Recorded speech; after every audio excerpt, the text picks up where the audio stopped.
اعوذ باللہ من الشیطان الرجیم بسم اللہ الرحمن الرحیم۔ امام حسین علیہ السلام کی عزاداری کے اوپر کیے جانے والے اعتراضات میں سے ایک اعتراض اس انداز سے کیا جاتا ہے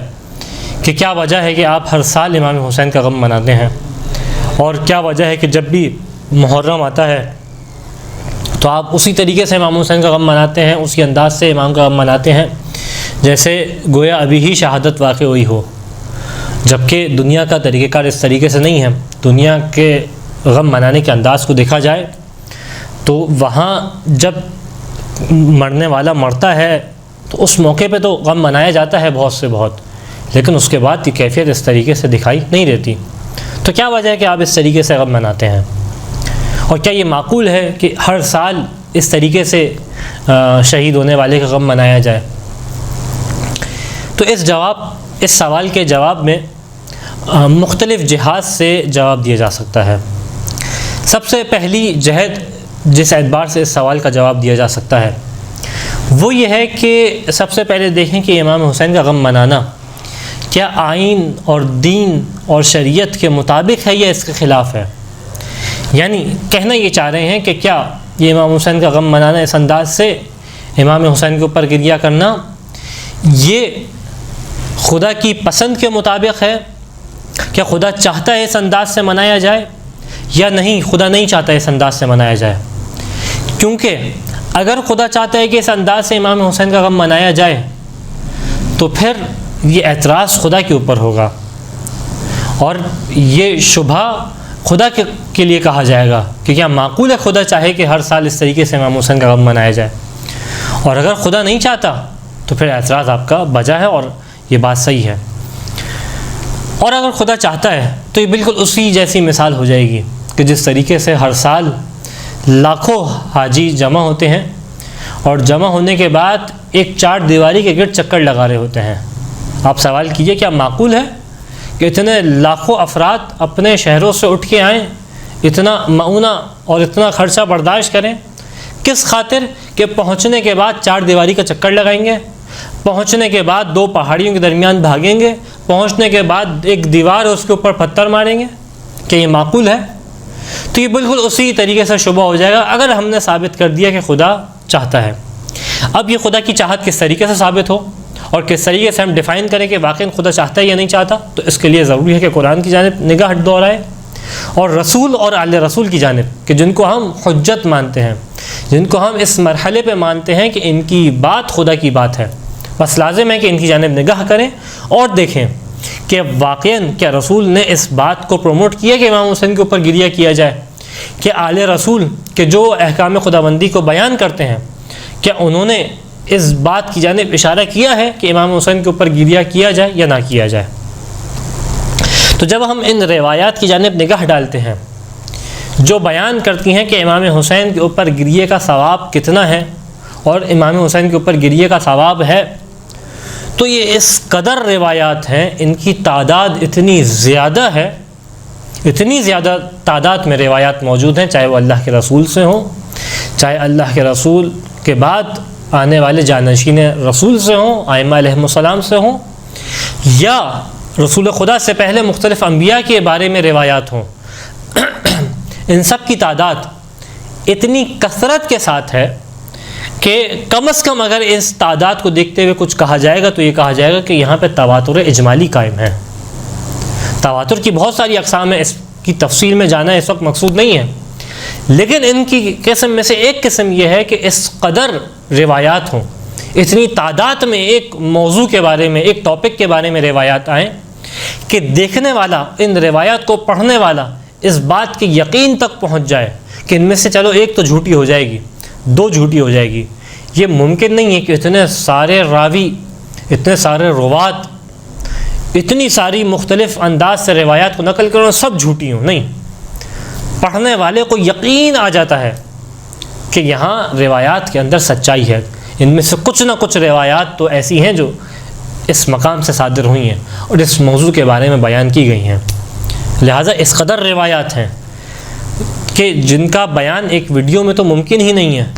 بلکہ بعض اوقات تو کتاب لکھنے والے تمام کی تمام روایات کو ایک مقام پہ لکھنے سے قاصر ہوتے ہیں،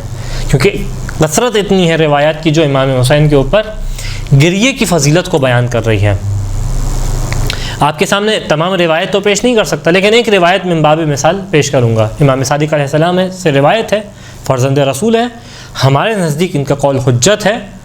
یعنی ہمارے نزدیک ان کا قول وہ قول ہے کہ جس کی بنا کے اوپر آئین و شریعت و دین کو لیا جا سکتا ہے۔ اور اس کے اندر امام کیا بیان کرتے ہیں؟ من ذکر الحسین عنده فخرج من عینہ من الدموع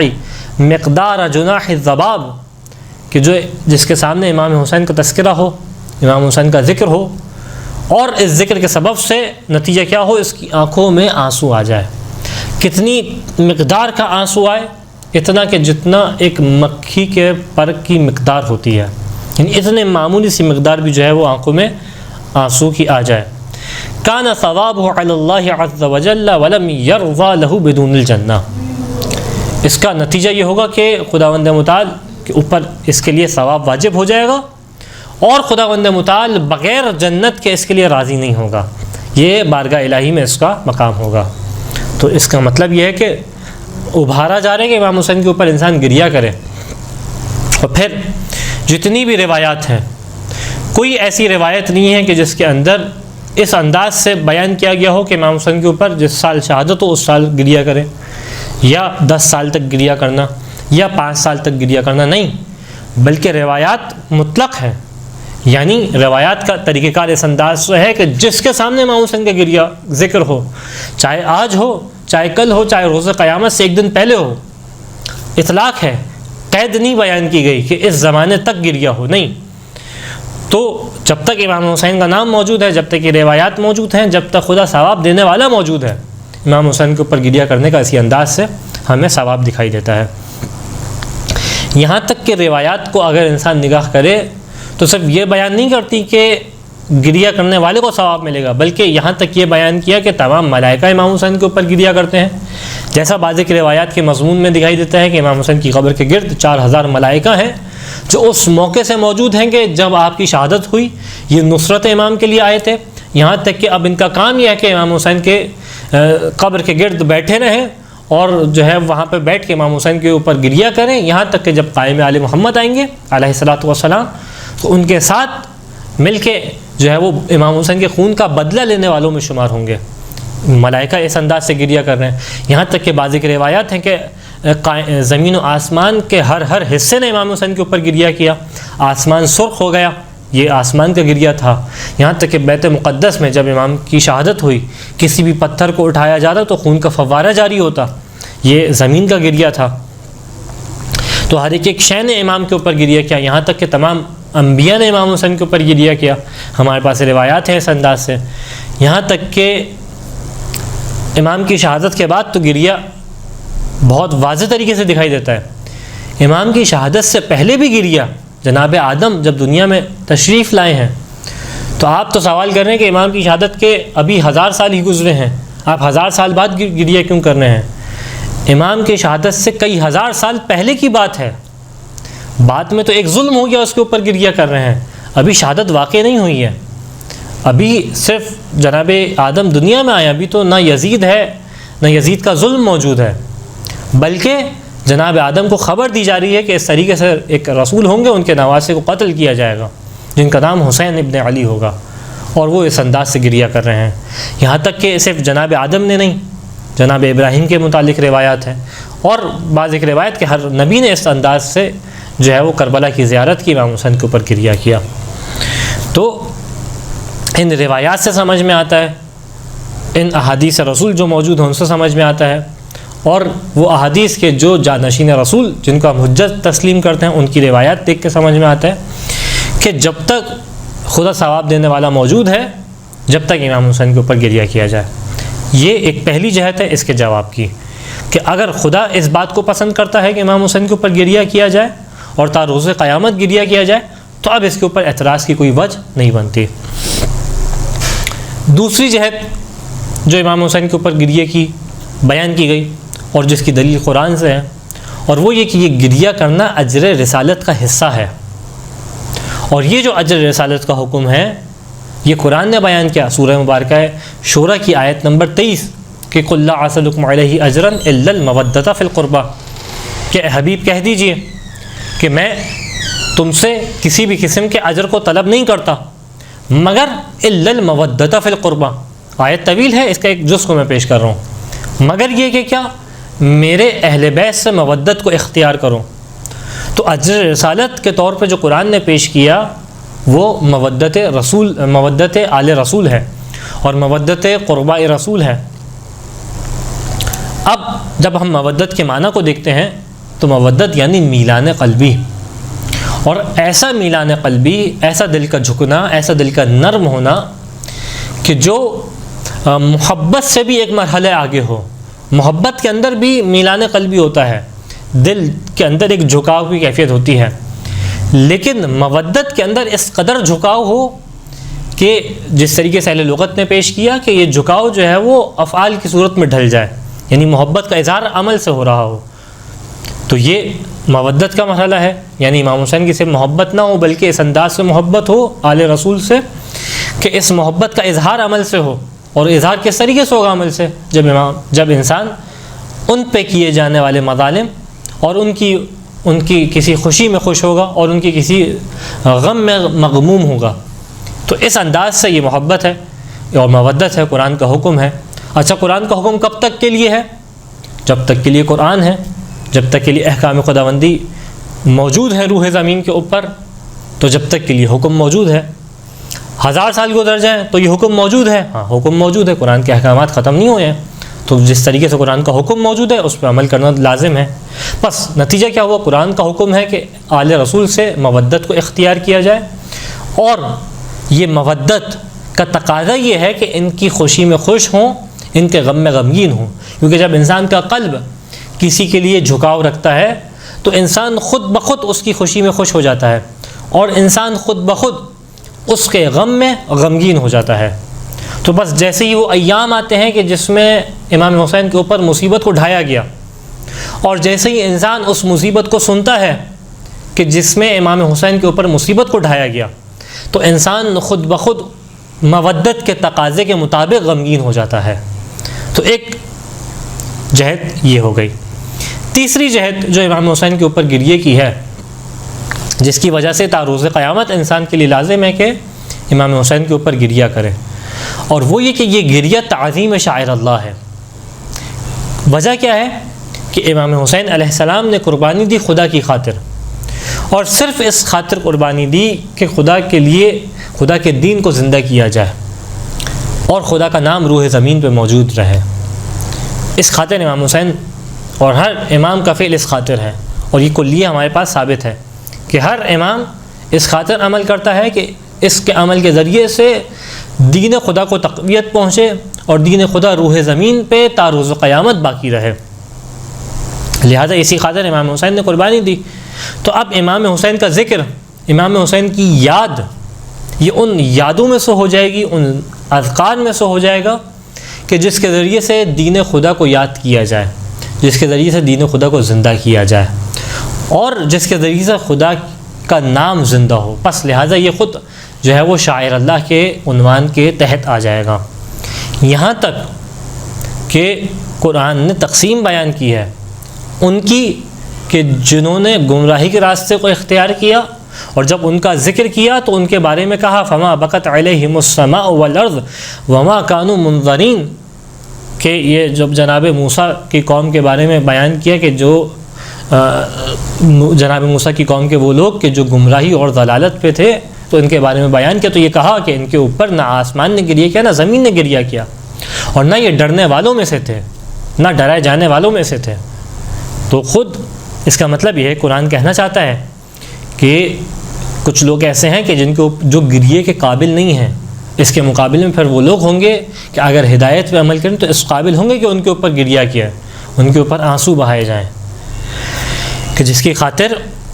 جس کے لیے احادیث رسول بھی اس انداز سے دکھائی دیتی ہیں کہ میت لا بواقی علیہ لا اعزاز لہ. حدیث رسول ختم مرتبہ صلی اللہ علیہ وآلہ وسلم ہے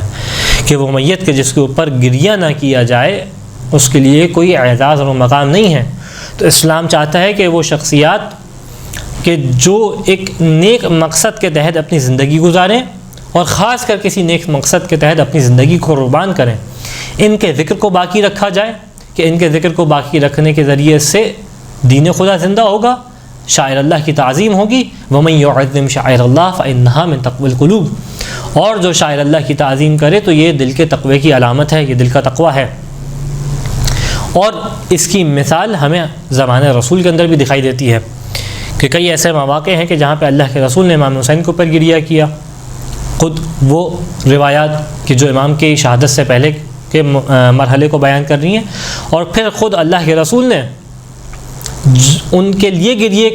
کے لیے ابھارا کہ جو راہ خدا میں شہید ہوتے ہیں، کہ روایات بیان کرتی ہیں کہ جب اللہ کے رسول معرکہ احد سے، جنگ احد سے واپس پہنچے تو ہر قبیلے والا اپنے شہید کے اوپر گریہ کر رہا تھا، دیکھا جناب حمزہ پہ کوئی گریہ کرنے والا نہیں ہے تو فوراً اللہ کے رسول نے کہا وَلَكِنَّ حَمْزَةَ لَا بَوَاكِيَ لَهُ الْيَوْمَ، کہ کیا بات ہے کہ جناب حمزہ پہ گریہ نہیں کیا جاتا۔ تو اس کے بعد تمام قبیلے والی خواتین جمع ہوئیں اور جناب حمزہ کے اوپر گریہ کیا۔ تو جو راہ خدا میں اس انداز سے شہید ہو اس کے اوپر اللہ کے رسول بھی چاہتے ہیں کہ گریہ ہو۔ تو ایک جہت یہ ہو گئی، پہلی جہت یہ ہو گئی کہ اللہ کا حکم ہے، خدا کی پسند ہے کہ امام حسین کے اوپر گریہ کیا جائے، اور یہ وہ مقام ہے کہ مقام تعبد ہے۔ دوسری جہت اجر رسالت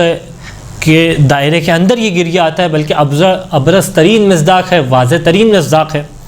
تیسرا تعظیم شاعر اللہ، اور چوتھی اور آخری جہت جو آپ کے سامنے پیش کرنا مقصود ہے، اور وہ یہ کہ اس گریے کو انسان معمولی نہ سمجھے، بلکہ اس گریے کے ذریعے سے دین اسلام کی بقا ہے، دین اسلام کی بھی بقا ہے، اور خاص طور پہ مذہب تشیع کی بقا ہے اس گریے اور بقا کے ذریعے سے۔ اور یہ وہ ایک نفسیاتی پہلو ہے، اور یہ وہ ایک ایسی جہت ہے کہ جس کو صرف اہل اسلام قبول نہیں کرتے، بلکہ وہ علماء نفسیات، علماء تمدن انسانی اور علماء مذہب کے جو مختلف مذاہب کے اوپر کام کرتے ہیں، وہ بھی جب اسلام کے بارے میں نگاہ ڈالتے ہیں، تاریخ بشریت اور اسلام کے اوپر نگاہ ڈالتے ہیں، تو خاص طور پہ کہتے ہیں کہ تشیع کے پھیلنے کی سب سے بڑی وجہ یہ ہے، اور تشیع اس طریقے سے جو اس وقت دنیا میں موجود ہے اس کی وجہ یہ ہے کہ ان کے اندر امام حسین کا غم موجود ہے۔ یہاں تک کہ ایک فرانسی لکھنے والا جوزف، جس نے ایک کتاب لکھی اسلام اینڈ مسلم، تو اس کتاب کے اندر اس بات کو ذکر کرتا ہے کہ تشیع کے پھیلنے کی سب سے بڑی وجہ یہ ہے کہ اکبر عنصر اس کا یہ ہے کہ جس کتاب کا ترجمہ ہوا اسلام والمسلمون، تو اس کے اندر اس بات نے پیش کیا اس نے کہ یہاں پہ وجہ کیا ہے کہ خود ان کے اندر امام حسین کا غم موجود ہے، ان کے اندر یہ طریقہ کار موجود ہے، یہ لوگ جمع ہوتے ہیں اور عزائے امام حسین کرتے ہیں، اور اس عزا کے ذریعے سے جانے انجانے میں اور بغیر کسی کو اپنے دین کی طرف بلائے خود بخود لوگ ان کی دین کی جانب کھنچتے ہیں۔ تو اس عزا کے ذریعے سے کہ جو ہر معاشرے کے ثقافت میں آ کے ڈھل جاتی ہے، اس معاشرے والوں کو اور اس محلے والوں کو، اس شہر والوں کو خود بخود دین امام حسین کی جانب پکارتی ہے کہ، اور یہی وجہ ہے کہ آج کے دور میں بھی تمام تر مذاہب کو یہ مشکل پیش آتی ہے کہ کیا وجہ امام حسین کے اوپر گریہ کر رہے ہیں، وہ جن کے اندر خاص بغض ہے آل رسول سے۔ وجہ کیا ہے کہ خود بخود جب وہ اس بات کو محسوس کرتے ہیں کہ ان کے بچے، ان کے گھر والے خود بخود اس ثقافت کی جانب جھک رہے ہیں جس ثقافت میں امام حسین کے اوپر گریہ کیا جا رہا ہے، تو خود بخود یہ اس بات کو محسوس کرتے ہیں کہ ان کے گھر والوں کے دل جو ہے وہ تشیع کی جانب کھنچتے ہیں۔ یہ تمام وہ باتیں ہیں کہ جس کے لیے خاص کر تا روز قیامت تک امام حسین کے اوپر گریہ کیا جا رہا ہے اور کیا جاتا رہے گا۔ خداوند متعال سے دعا ہے کہ ہمیں اس گریے کو بہترین انداز سے کرنے کی توفیق عطا فرما، اور جہاں کہیں مومنین امام کے اوپر گریہ کر رہے ہیں ان کی حفاظت فرما۔ وآخر الدعوانا ان الحمد للہ رب العالمین۔